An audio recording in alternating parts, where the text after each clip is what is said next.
Hi again. Protests against police brutality continue in the US after last week's fatal shootings of two black men. A country music star now has even turned to offering advice for drivers with a video suggesting what they should do if they're stopped by officers. It's already gone viral with more than 32 million hits.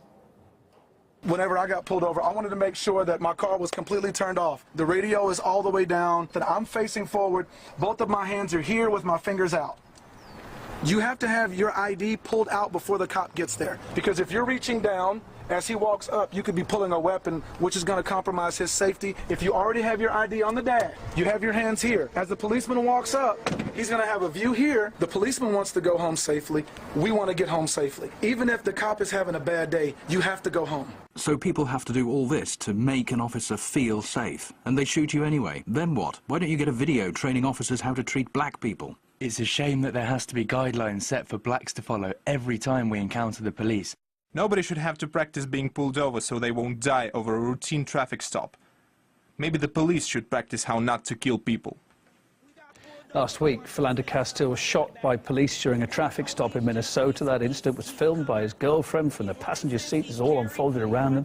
That happened just a day after another victim, 37-year-old Alton Sterling, was killed by a police officer in Baton Rouge, Louisiana.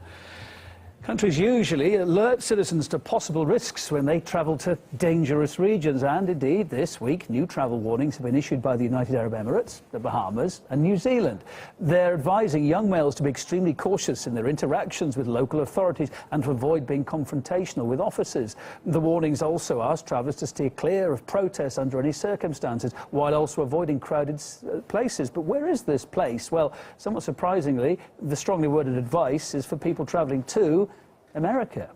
The travel warnings came as civil unrest swelled following the two shootings of those black Americans that we just spoke of. Black lives matter! Black lives matter! Black lives matter! They're shooting! I didn't do anything! Oh,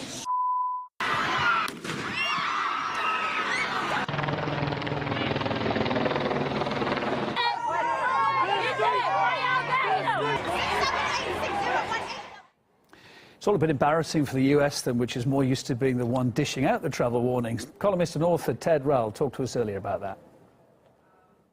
Well, it's ironic. The United States is usually the kind of nation that likes to tell other countries what to do, and it's usually in the position of issuing travel advisories to its skittish citizens, telling them not to travel overseas.